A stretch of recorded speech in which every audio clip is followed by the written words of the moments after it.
이정표 44번 가치관 전쟁 5번째 전신갑주 의의 호심경에 대해서 오늘 말씀을 전하도록 하겠습니다.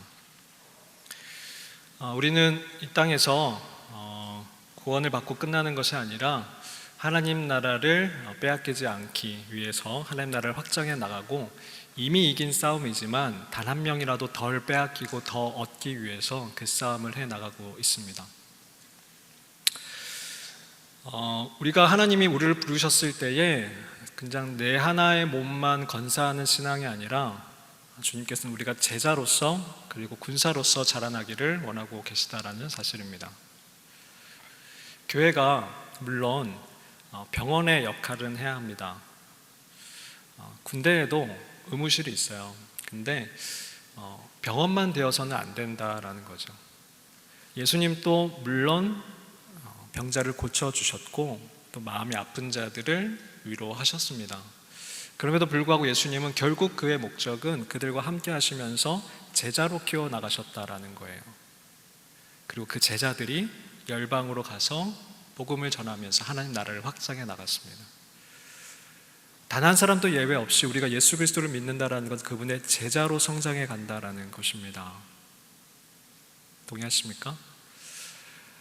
그 제자가 된다. 사도 바울은 이것을 영적 군사가 된다라고 표현을 하면서 그 영적 군사가 되기 위해서 우리가 무엇을 갖추어야 하는가를 설명하고 있습니다. 군사가 되기 위해서는 첫 번째로 우리의 몸이 건강해야 하죠. 그래서 우리의 영적인 몸을 건강하기 위해서는 주님 안에서 그분의 힘으로 인하여 우리가 건강해질 수 있다. 친밀한 교제를 통해서 건강해질 수 있다라고 처음에 말씀을 드렸습니다. 그리고 두 번째는 이제 우리가 무기를 장착해야 하는데 그 6가지 무기 중에서 첫 번째 무기였던 것이 지난주에 뭐였죠? 진리의 허리띠. 좀 느슨해지셨으면 다시 오늘 좀 꽉 조여 매시고 다시 출발했으면 좋겠어요. 이 진리의 허리띠는 우리에게 힘을 발휘할 수 있도록 우리가 민첩하게 움직일 수 있도록 역할을 발휘합니다. 우리의 몸이 예수 그리스도를 인하여 힘이 있게 되어졌을 때 그 힘을 모아서 전투를 할 수 있게끔 그 힘을 모아주는 역할이 바로 이 진리의 허리띠입니다. 운동을 할 때 우리가 무거운 것을 들 때 허리띠를 매듯이 이 허리띠가 우리의 힘을 발휘하게 해준다라는 거죠. 이 진리는 바로 하나님의 말씀이었고요. 그리고 그 말씀이 이 땅에 오신 예수 그리스도였습니다. 말씀을 우리가 묵상하자 했습니다. 말씀을 가까이 하자 했습니다. 근데 사탄은 이 말씀 진리의 허리띠를 빼앗아 가기 위해서 어떤 간계, 술책을 쓰냐면 이 말씀을 전하는 메신저를 공격한다라고 했습니다. 하나님을 직접적으로 대적할 수 없는 사탄은 피조물이기 때문에 조물주인 그 하나님을 대적할 수는 없거든요. 때문에 그분을 대적할 수 없기 때문에 그분의 말씀을 전하는 메신저들을 공격합니다. 많은 성도님들이 메신저로 인해서 많이 상처를 받고 교회를 떠나시는 그리고 교회로 옮기시는 모습들을 볼 수가 있습니다. 그러나 거기에 우리가 넘어가지 말고 메신저를 위해서 기도해주며 우리가 메신저가 아닌 그 뒤에 계신 하나님을 보면서 이 말씀을 듣기를 바랍니다. 두 번째는 우리가 가지고 있는 그 진리에 사탄이 무언가를 탄다라고 그랬죠. 약간을 섞습니다.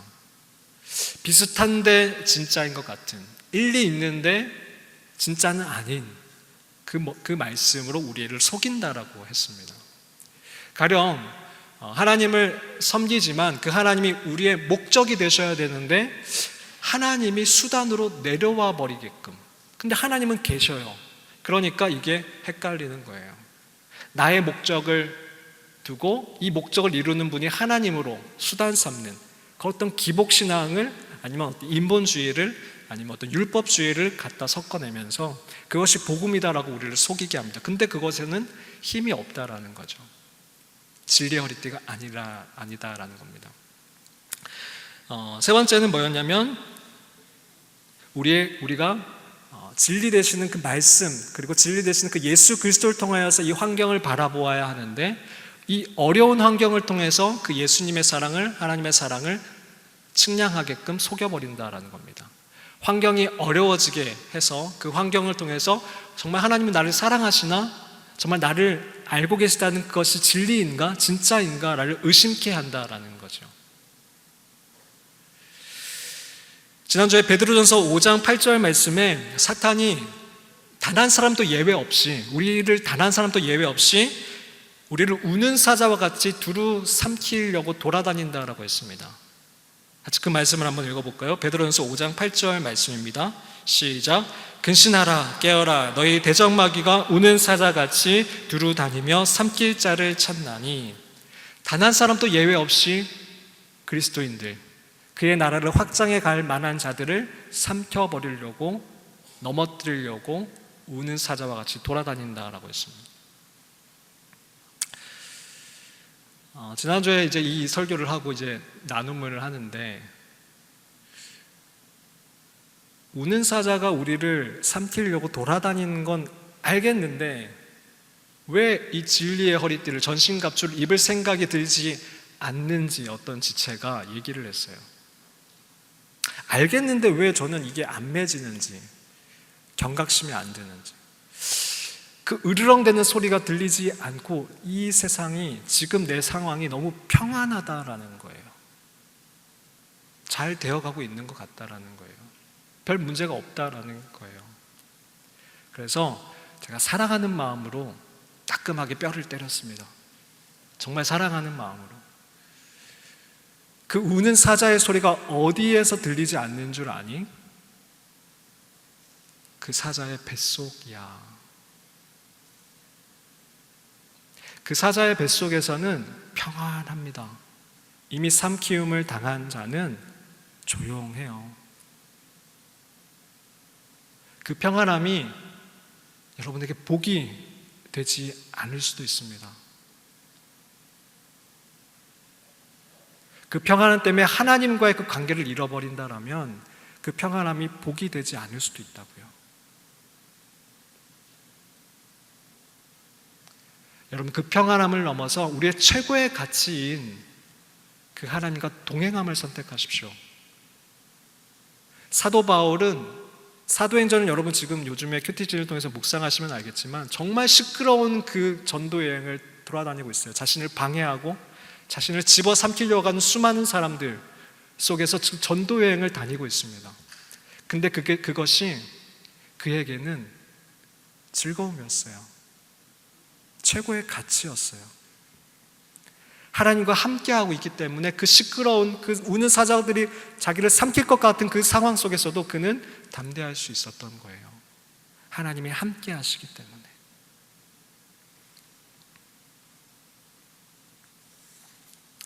오늘은 그 두 번째 아이템을 알려드립니다. 전신갑주 중에 두 번째 아이템, 에베소서 6장 14절 말씀을 같이 한번 읽죠. 같이 읽겠습니다. 시작. 그런즉 서서 진리로 너희 허리띠를 띠고. 자, 오늘 두 번째 아이템은 뭐냐면 의의 호심경을 붙이라는 것입니다. 의의 호심경. 호심경이 뭘까요? 호심경. 네. 로마 병사의 저 가슴팍에 있는 노쇠로 만든 저 딱딱한 방탄조끼. 가슴을 지켜주는 호심, 마음을, 가슴을 지켜주는 그것이 바로 호심경입니다. 네. 아까는 병사였지만 장군의 모습이죠. 멋있죠? 호심경은 심장을 지켜주는 겁니다. 심장. 여러분, 적군이 화살을 날렸을 때에 어떤 팔이나 다리를 맞았으면 물론 그것이 굉장한 전투력의 차질을 입게 되지만 심장만큼 치명적이지는 않습니다. 심장은 그야말로 한 방 맞으면 끝입니다.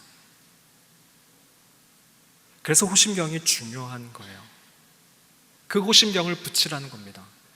사단 마귀가 여러분을 불화살로 여러분에게 그 공격을 해올 때에 우리의 심장을 막아주는 그 역할이 바로 이 호심경인데, 그 호심경이 어떤 호심경이냐면 바로 의의 호심경이라는 겁니다. 의의 호심경. 의는 뭘까요? 여러분, 우리 팔복에 대해서 공부해 올 때 의는 무엇이라고 그랬습니까? 의에 줄이고 목마른 자, 의를 위하여 핍박받는 자. 의는 무엇이었죠? 예수 그리스도였습니다. 우리는 불의한 자였어요. 하나님 앞에 불의한 자였습니다. 근데 예수 그리스도로 말미암아 우리는 의롭다고 칭함을 받게 되었어요. 그분이 바로 예수 그리스도이십니다. 우리를 의롭다고 하시는 그분. 그 예수 그리스도로 우리의 가슴팍을 막으라는 겁니다. 사탄이 공격해 올 때에. 예전에 레위기 구약시대의 제사를 보면 사람의 어떤 불의함, 죄, 그것을 씻기 위해서는 양이나 소를 잡아와야 되는데요. 잡아서 안수를 하고 그 다음에 죽이고 그 피를 흘리고 그리고 각을 떠서 태워야 되는 제사를 드렸습니다. 그런데 이것이 도살장과 다른 하나의 요소가 있었기 때문에 이것이 우리의 죄가 하나님께 소멸되는, 하나님 앞에서 그 죄가 소멸되는 역할을 했는데요. 그것이 뭐냐면 바로 안수였습니다. 안수. 죄를 지은 사람이 집에서부터 흠없는 양과 소를 가지고 와서 그 소와 양에게 안수할 때에 나의 죄가 이 양과 소에게 전가되었습니다. 그런데 한 가지 더 중요한 점은 뭐냐면요, 이 소와 양에 무언가가 나에게 또 전가되게 됩니다. 나의 죄가 안수를 통해서 이 소와 양에게 전가가 되고, 이 소와 양이 태워지는 것은 더 이상 소와 양이 아니라 나의 죄인데요, 이 소와 양의 무언가가 나에게 또 전가가 됩니다. 뭘까요? 흠 없는 소와 양을 잡아와서 안수를 하기 때문에 그 흠 없음이 나에게 전가가 되는 겁니다. 구약의 제사는 이러하였는데 신약의 제사는 예수 그리스도를 통해서 단번에 그것이 드려지게 되었어요. 내 불의함이, 내 죄악이 예수 그리스도에게 전가되고 그분의 흠 없음이 나에게 전가되는 것이 바로 십자가 사건입니다. 예수님은 그렇게 해서 우리에게 의를 주셨습니다. 의로움. 근데 예수님이 그것을, 의로움을 우리에게 주실 때 의만 주신 것이 아니라 예수님이 하나님의 아들이신 그 자격과 권리 역시 우리에게 주셨습니다. 우리가 그래서 하나님을 아버지라고 부를 수 있는 거예요. 구약의 어떤 사람들도 하나님을 아버지라고 부르지 못했어요. 근데 예수 그리스도가 오심으로 말미암아 그분의 아들 되는 권리가 우리에게 주어진 겁니다. 그래서 우리는 지금 또 하나님을 아버지라고 부를 수 있는 거죠. 어쨌든 그분의 의가 우리에게 온 것이 바로 십자가 사건입니다. 그것을 가슴팍에 매라는 겁니다. 우리의 의가 아니라 그 예수 그리스도의 의를 가슴에 동려 매라는 겁니다. 그런데요, 진리의 허리띠도 그랬지만 이 의의 호심경도 사탄이 우리를 속이면서 가짜를 주려고 애를 쓰는데요. 가짜. 진짜 진품만이 그 불화살을 막아낼 수가 있는데, 가짜를 입게 되면 그 화살을 막을 수가 없게 됩니다. 그래서 사탄은 교묘하게 이 예수 그리스도의 의의 호심경을 다른 호심경으로 바꾸어 놓으려고 합니다. 초대교회에서는 사도 바울이 돌아다니면서 이 가짜 의의 호심경을 진짜 의의 호심경으로 바꾸려고 노력했습니다. 사탄이 교묘하게 그것을 속였거든요. 의는 무엇이라고요? 오직 예수 그리스도뿐이십니다. 그런데 가짜 호심경은 뭐냐면 이 예수 그리스도를 부정하진 않아요. 부정하면 쉽게 우리가 눈치를 채버리거든요. 초대교회도 그랬어요. 쉽게 눈치를 채버립니다. 그런데 여기다가 무언가를 플러스 알파를 하는 겁니다. 초대교회는 그것이 바로 할례였습니다. 율법적인 어떤 규례였습니다. 예수 그리스도를 믿으면 그 의로 말미암아 우리가 하나님께로 가는 것, 하나님께로 우리가 가는 것이 맞는데, 근데 우리 하나만 더 덧붙이자. 할례. 우리 그 열심으로 그 하나님께 가자. 이것을 덧붙였던 것이 바로 할례파입니다. 교묘하게 덧붙였던 거예요. 나쁜 게 아니거든요. 할례라는 것이 하나님이 우리에게 주신 것이었거든요. 종교적인 열심이었거든요. 그러니까 그것을 덧붙이로 말미암아 우리 더 열심히 하나님께 나아가자라고 덧붙였던 겁니다. 근데 사도 바울은 갈라디아에서 이것을 전혀 다른 복음이라고 얘기를 합니다. 다른 복음이다. 이건 진짜 복음이 아니다. 다른 복음이다라고 얘기를 합니다. 예수 그리스도 외에는 어떤 것도 의가 될 수 없다라고 얘기합니다. 오직 예수, 그분을 믿는 것만이 우리의 의라고 얘기를 하고 있습니다. 갈라디아서 2장 16절 말씀을 같이 한번 읽을까요? 시작. 사람이 의롭게 되는 것은 율법의 행위로 그리스도를 믿음으로 말미암은 줄 알므로 우리도 그리스도 예수를 믿나니 이는 우리가 율법의 행위로서가 아니고 그리스도를 믿음으로써 의롭다함을 얻으려 함이라. 율법의 행위로서는 의롭다함을 얻을 육체가 없느니라 라고 분명히 못을 박습니다. 예수 그리스도 외에는 우리의 의가 될 수 없다라는 것입니다. 그 어떤 종교적인 열심도 율법도 우리의 의가 될 수 없다라는 것입니다. 여러분들 잘 생각해 보십시오. 이것이 우리 안에도 얼마든지 만연해 있습니다. 우리의 종교적인 열심이 그 열심을 통해서 하나님께 가려고 하는 그 노력이 우리 안에도 있다라는 거예요. 율법이 나쁜 거예요? 종교적인 열심이 나쁜 겁니까? 열심은 좋은 겁니다. 사도 바울은 그 누구보다도 열심 있게 복음을 전하러 다녔습니다. 그 누구보다도 예배했고요. 그 누구보다도 어떤 곳에서도 감옥에서도 주님을 기뻐했던 것이 바로 사도 바울입니다. 그러나 그는 바른 열심을 가졌습니다. 예수 그리스도로 말미암아 그 은혜를 누림으로 말미암아 그것이 감사해서 그 열심을 냈던 겁니다. 그 하나님을 사랑해서 그 열심을 냈던 겁니다. 그 열심을 가지고 하나님께 나아가려고 했던 것이 아니라 주님의 그 값없는 은혜가 너무 감사해서, 그분이 나의 아버지 되어주심이 너무 감사해서, 그분을 너무 사랑해서 열심을 내었던 겁니다.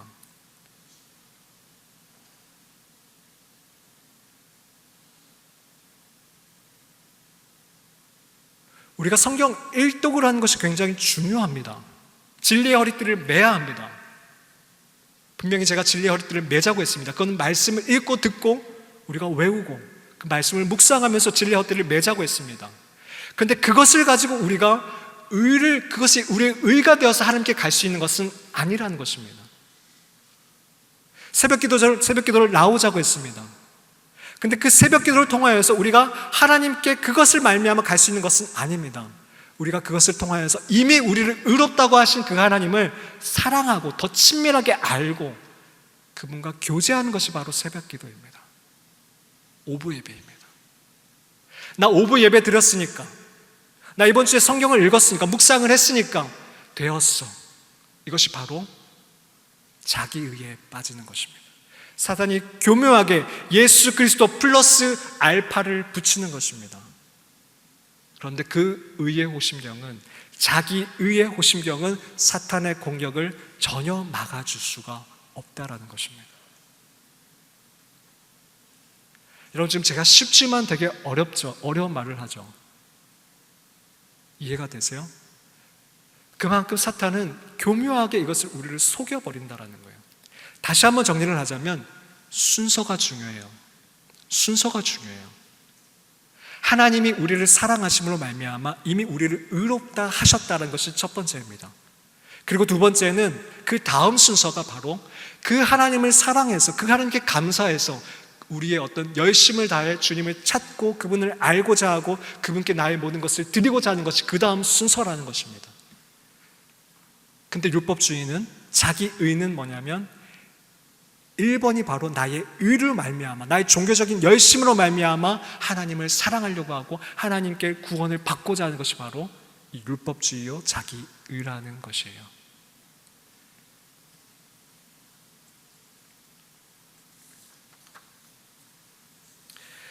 그런데 이 율법주의, 자기 의에 빠지게 되면 두 가지 증상이 나타납니다. 두 가지 증상. 우리 요 두 가지 증상을 통해서 내가 지금까지 자기 의에 빠져 있었구나, 그래서 이 사탄의 불화살에 이렇게 치명상을 입었구나를 판별할 수가 있습니다. 두 가지를 잘 보세요. 어떤 사람들은 이 자기 의조차도 매려고 하지 않는 사람이 있지만, 여기 있는 우리들은 그래도 의의 호심경은 매려고 하는데 그 의를 가품으로, 진품이 아닌 가품으로 바꿔 놓는다라는 거예요. 근데 그 가품을 바꿔 놓으면 그 증상이 두 가지가 나타나는데, 첫 번째가 뭐냐면 우리의 마음이 교만해져요. 내가 뭔가를 했다라는 거예요. 나 새벽기도 나왔어. 나 오늘 성경 읽었어. 나 성경 일독했어. 나 제자학교 마쳤어. 어떤 종교적인 열심을 가지고 나의 의로 여기기 때문에 내가 그것을 하지 못하는 사람들에 비해서 교만해지는 거예요. 판단하게 되는 거예요.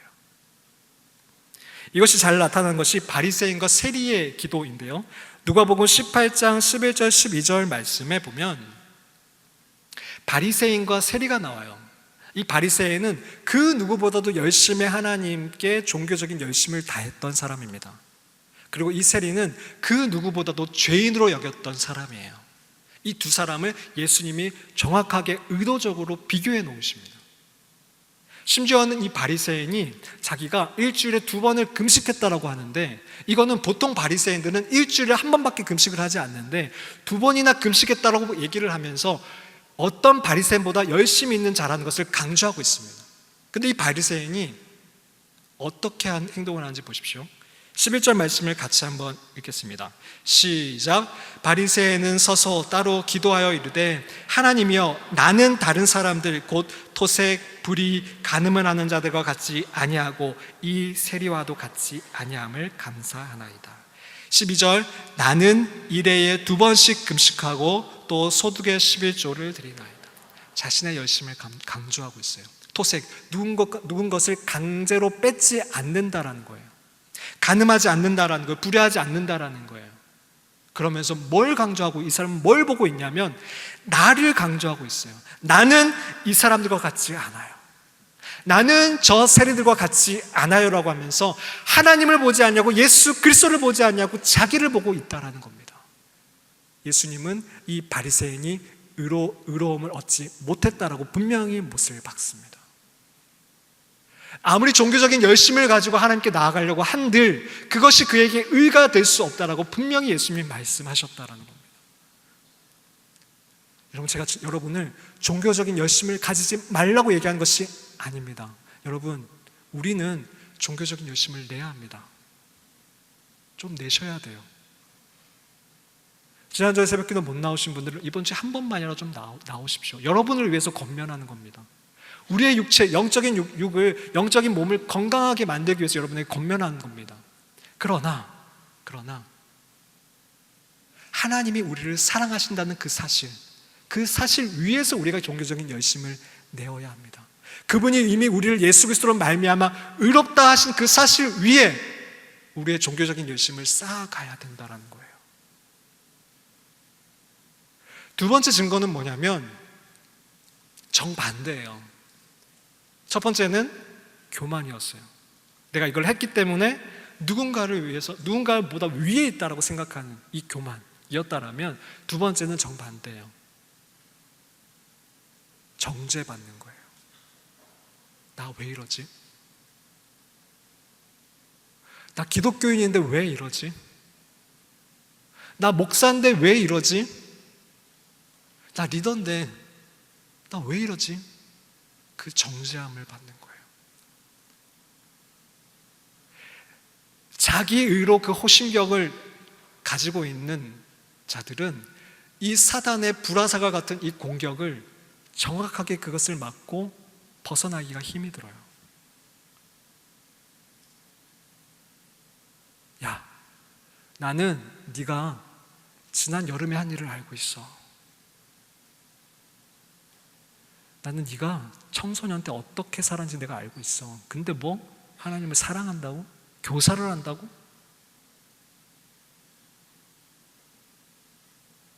야, 너 어젯밤에 뭐 했는데 이제 와서 이렇게 찬양팀을 해? 리더로서 하나님의 말씀을 전해.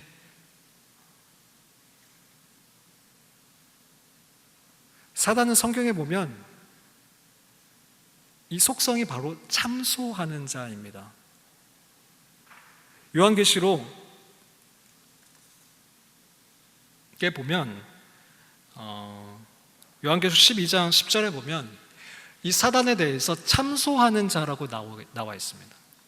우리의 죄를 하나님께 일러 바친다라는 거예요. 하나님, 얘 이런 애예요. 이런 애를 무슨 의롭다고 하십니까? 얘가 얼마나 죄를 많이 짓는 애인데요. 이 불의한 자를 어떻게 의롭다 하실 수가 있습니까? 하나님, 이게 맞아요? 라고 참소하는 자가 바로 사단입니다. 맞죠. 맞는 말이에요. 우리는 죄인이에요. 근데 예수 그리스도가 그 죄를 대신 짊어지셨다라니까요. 그분의 아들의 권세가 우리에게 오고, 그분의 의로움이 흠없음이 우리에게 전가되고, 우리의 죄가 그분에게 전가되었다라니까요. 그게 십자가라니까요. 그 위에 우리가 서야 되는 거예요. 일리는 있지만 진리는 아닌 거예요. 우리가 죄인이었지만, 지금이 우리가 의인이 되어가는 중이지만, 예수님이 우리 보고 칭의, 의롭다 이미 하셨다라는 거예요. 얘네는 의로운 자들이야. 죄인 아니야. 의로운 자들이야. 그 죄값은 내가 짊어졌어. 건드리지 마. 아무리 사단이 검사와 같이 우리들의 죄를 일러 바친다고 한들 판결하시는 그분께서 죄가 없다라고 판결하셨다라는 거예요. 그게 의의 호심경을 붙이는 겁니다.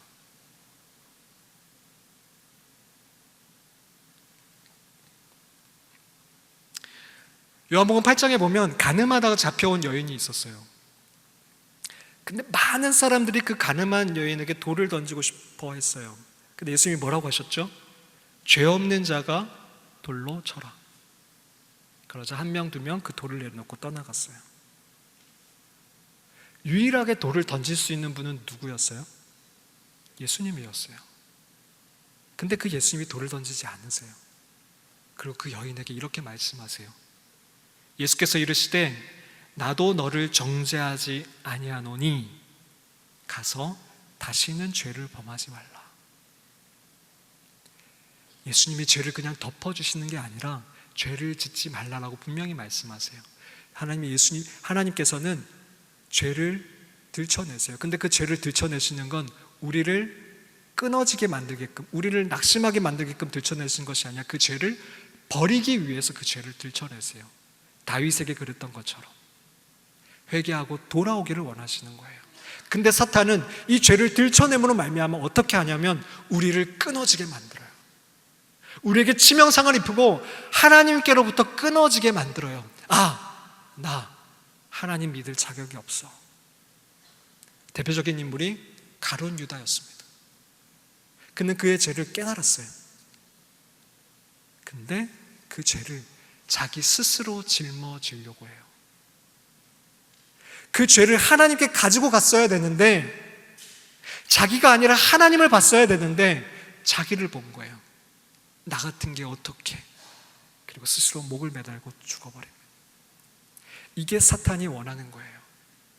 하나님으로부터 완전히 끊어지게끔 만들게끔 우리를 정죄합니다. 우리를 정죄해요. 사도 바울은 그런데요, 이 정죄함을 받아요. 사도 바울은 과거에 있는 남자였어요. 그래서 얼마나 많은 정죄를 받았겠어요. 야, 너 같은 게 무슨 교회를 세워? 너 같은 게 무슨 말씀을 가르쳐? 그런 공격을 받지 않았을까요? 수없이 받았겠죠? 근데 사도 바울도 이 고민을 합니다. 그래, 나에겐 죄가 있어. 나는 정말 죄인이야. 고민을 해요. 자기를 한탄합니다. 나는 곤고한 자야 라고 한탄합니다. 그런데 이 죄를 가지고 어디로 가져가냐면 하나님께로 가져갑니다. 로마서 8장 1절 2절 말씀을 같이 한번 읽겠습니다. 감정을 담아서 정말 자유한 마음으로 한번 읽어주십시오. 시작. 그러므로 이제 그리스도 예수 안에 있는 자에게는 결코 정죄함이 없나니 이는 그리스도 예수 안에 있는 생명의 성령의 법이 죄와 사망의 법에서 너를 해방하였습니다. 이게 복음입니다. 이게 복음이에요. 사도 바울도 죄인이었어요. 그 누구보다 죄인이었어요. 못지않은 죄인이었습니다. 과거에 있는 남자였습니다. 근데 이 사도 바울이 그 죄를 누구에게 가지고 가냐면 하나님께 가져갑니다. 그리고 하나님이 우리에게 주신 그 의, 예수 그리스도께 이 죄를 맡겨드립니다. 염치 불구하고. 이게 복음이에요. 이거를 믿는 자들이 그리스도인이에요. 그 어떤 종교에도 이런 것이 없어요. 예수 그리스도만이 우리의 의가 되시는 이것은 기독교에만 있습니다. 이것을 가진 자들이 바로 우리라는 거예요. 이 은혜를 누린 자들이, 이 자유함을 누린 자들이 그 하나님이 너무 감사해서 사랑해서 예배도 드리고 봉사도 하고 내 것을 내어드려서 주님의 것을 확장해 나가는, 하나님 나라를 확장해 나가는 것이 바로 그리스도인이라는 것입니다. 이것이 순서예요. 순서를 바꾸지 마십시오. 순서를 바꾸게 되면 곧바로 내가 교만해지거나 하지 못하면 정죄함에 빠지게 되어 있습니다. 근데 중요한 것은, 마지막이에요. 중요한 것은 이 정죄함에 빠지지 않는다고 해서 우리가 착각하지 말아야 되는 것이 있어요. 이 착각에 빠지기 때문에 세상 사람들이 우리 교회를 비웃는 거예요. 쟤네는 죄를 짓고 맨날 짓고 회개하고 또 짓고 그래. 영화에 보면 정말 못된 살인자나 어떤 CEO가 나쁜 짓을 해놓고 교회 가서 막 회개 기도하고 가서 또 죄를 짓는 모습을 영화에서는 아주 적나라하게 보여줍니다. 비웃는 거예요. 이게 하나님이 원하시는 게 아니에요. 사도 바울이 지금 얘기하고 싶은 건 뭐냐면 바로 방향성입니다. 내가 죄인이었지만 그분의 사랑으로, 은혜로 내가 의롭다 된, 이제 칭의 받은 의인이 되었다라면 이제 그 예수님을 향해서 의로워지는 그 방향성을 원하고 있는 거예요. 같은 에베소에, 지금 우리가 에베소 6장을 통해서 전신갑주를 입고 있잖아요. 같은 에베소 2장에 이것에 대해서 이렇게 얘기를 하고 있습니다. 2장 21절 22절 말씀을 같이 한번 읽을게요. 시작.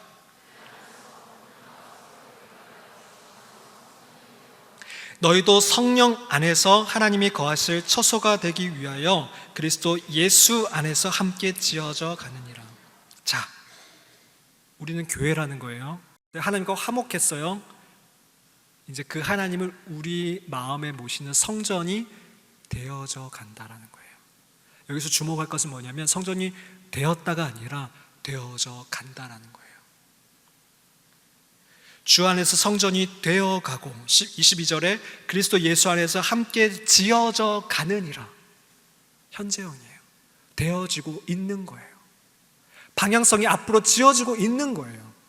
아직은 공사 중이지만 지금 집을 짓고 있는 거예요. 성전을 짓고 있다라는 거예요. 그게 우리의 모습이어야 된다라는 거예요.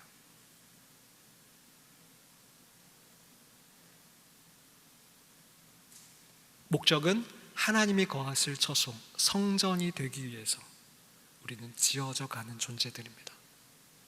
근데 하나의 단서가 있어요. 조건이 어디 안에 있을 때? 어디 안에 있을 때? 주 안에서, 그리고 그리스도 안에서 함께 지어져 가느니라. 우리가 주님 안에서 내 열심이 아니라 내 결단을 드리고 그분의 은혜를 구하며 우리는 점점 성화의 과정을 이루어 간다라는 거예요. 그 성화는 내 힘으로 하는 것이 아니라 주님께 나의 연약함을 고백하면서 주님께 나를 내어드리면서 순종하면서 쫓아갈 때에 그 성화가 이루어져 간다라는 거예요. 성전이 되어져 간다라는 겁니다. 미국의 어떤 유명한 목사님의 사모님이 자신이 죽을 때에 내 묘비에 이렇게 적어주십시오라고 했는데 그 묘비에 뭐라고 적었냐면 드디어 공사가 끝났습니다. 그동안 인내해 주셔서 감사합니다.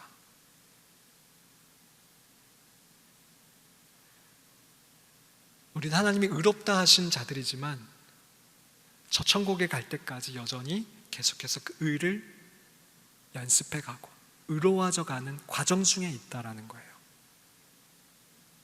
우리는 오해해요. 예수 그리스도를 믿으면 단번에 우리의 성품이 변화되고 우리가 어떤 의로운 행동만을 할 것이라고 착각을 하지만 아니요, 우리는 그 현재형 가운데 있다라는 거예요. 되어져 가고 있다라는 거예요.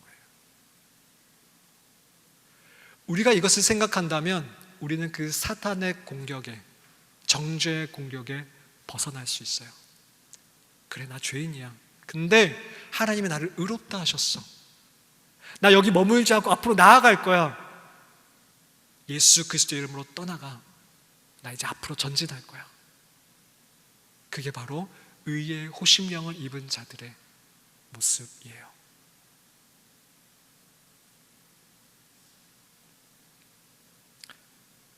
옆에 사람에게 이렇게 한번 인사해 볼까요? 공사 중이어서 죄송합니다.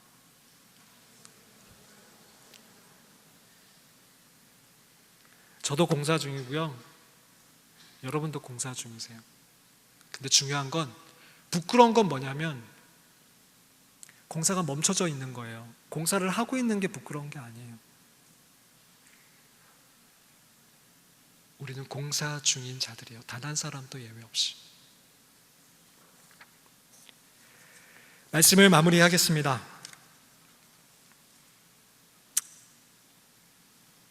이번 한 주 저는 진리의 허리띠를 단단히 쪼여매고 살았습니다. 진리 위에 서서 하나님과 함께 했기 때문에 마음이 평안했어요. 특별 새벽 기도회 3주차를 지나면서 몸은 천근이었지만 마음은 가벼웠습니다.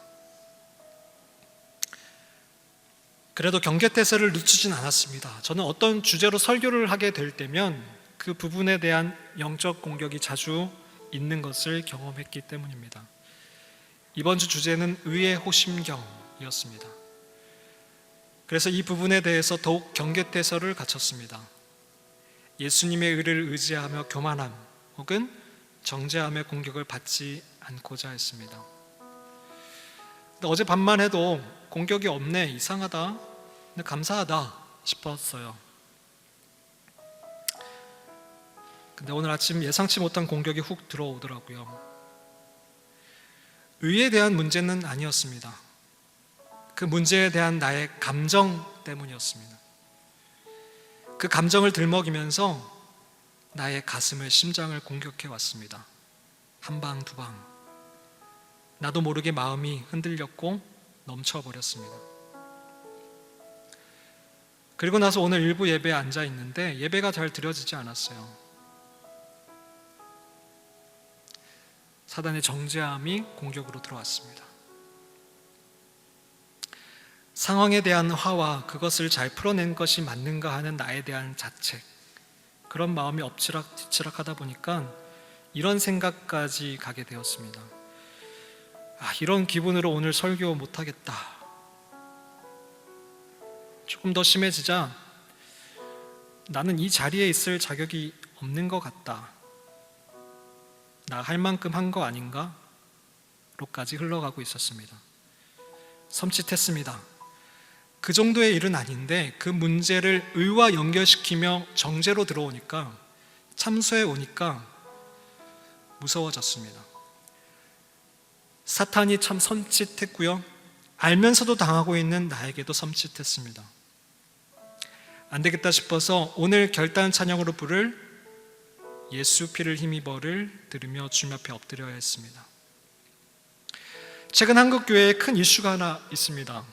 어떤 죄와 그 죄에 맞서는 자세에 대한 의견의 차이가 있는데 이게 양측으로 갈라져서 심한 공방이 오고 갔습니다.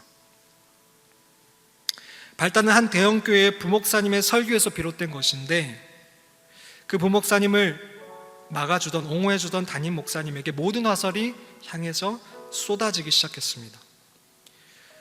그리고 그 공격은 그동안 한국교회가 그렇게 존경하고 귀하게 여기던 그 목사님의 자격과 사상에 대한 검증으로까지 이어졌습니다. 그리고 공방이 심해지자 그 목사님이 어떤 말씀 끝에 이런 말씀을 했습니다. 더 나가면 제가 그만둘 수도 있겠네요. 그만두겠다가 아니라 그만둘 수도 있겠다라는 말이었지만 섬찟하였습니다. 그 결과까지는 가지 않겠지만 사탄이 교회의 리더를 무너뜨린다라면, 그리스도인들을 무너뜨린다라면 이러한 방법으로 공격해 오는 것이구나라는 것을 보았습니다. 사탄의 관계는 참으로 다양합니다. 의에 대한 공격도 그렇습니다. 단순하게 나의 의를 조심하고 교만과 자책감을 조심하고 있었는데 전혀 연관성 없는 다른 문제로 내 감정과 심장을 건드려 오고 그것으로 내 의로 연결시켜서 내 사명을 흔들어 버립니다. 생명을 끊고 하나님에게서 끊어지도록 숨통을 끊고자 합니다. 지난 몇 년간 제가 신학교를 가고 걸어오면서 이와 비슷한 수없이 많은 의의 공격을 받아야만 했습니다. 네가 무슨 자격으로 말씀을 전하니? 네가 무슨 자격으로, 무슨 의로움으로 목사가 되니? 라는 그 공격을 받아야만 했습니다. 정말 많이 공격을 받았습니다. 그러면 때로는 의기소침해져서 주저앉거나 좀 도망치기도 했습니다. 그러나 그럴 때마다 갈릴리 호숫가의 베드로에게 오셨던 그 주님이 찾아오셔서 저를 위로해 주시고 저를 다시 일으켜 세워주셨습니다. 그분은 저를 정죄하지 않으셨어요. 무엇이 잘못인지는 알려주셨어요. 근데 그것을 저를 넘어뜨리진 않으셨어요. 지금도 잊을 수 없는 건 회개하고 얼마 되지 않아서 또 지어버린 그 잘못으로 인해서 죄책감에 괴로워하고 있을 때 그분께 엎드려서 한숨만 쉬고 있을 때 이번은 진짜 혼나도 할 말이 없다 라고 할 그때 주님이 하셨던 말을 지금도 잊을 수가 없어요. 전혀 맥락에 맞지 않는 말을 하시는 거예요. 성민아, 사랑한다. 근데 그 맥락에 안 맞는 그 말 때문에 저는 일어설 수 있었습니다. 그 사랑이 저를 여기까지 끌고 왔습니다. 자격 없는 나를 용서하시고 의롭다 하신 그분을 바라보며 저는 저를 보지 않고 그분을 사랑하고 그분을 위하고 싶어서 이 자리에 있습니다. 수없이 그 의의 공격이 오지만 그분을 사랑함으로 이 자리에 버틸 것입니다. 교회는 오직 예수 그리스도로 의롭다 하심을 입은 사람들의 모임입니다. 그 누구도 자신의 의로 의롭게 된 자들은 아무도 없습니다. 우리 모두는 영적인 파산자들입니다. 그러나 이제 주의 은혜로 다시 성전으로 지어져 가는 자들이 바로 우리입니다. 우리는 오직 주의 은혜로 이 자리에 있습니다. 그래서 예수 그리스도의 의를 가슴막이 삼지 않으면 우리는 사탄에게 가장 중요한 부인 이 심장을 공격당하게 됩니다. 교만해지거나 반대로 정죄함을 당합니다. 그러다가 하나님으로부터 떨어져 나가게 됩니다. 사명을 잃어버리게 됩니다. 내가 무언가를 해서 교만해질 때 이것은 내 힘이 아닌 예수 그리스도를 힘입어 된 것임을 다시금 되새기십시오. 내가 무언가를 못해서 정죄감을 느낄 때에 나는 이러하지만 예수 그리스도를 힘입어 도망가지 않겠다라고 다짐하십시오. 그리고 다시 의의 호심경을 가슴팍에 붙이십시오. 오직 예수 그리스도로 말미암은 그 의를 우리의 가슴팍에 붙이십시오. 그분의 의를 간절히 구하십시오.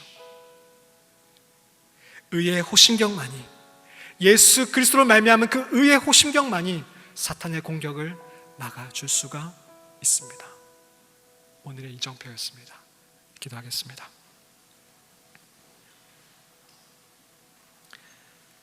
하나님, 감사합니다.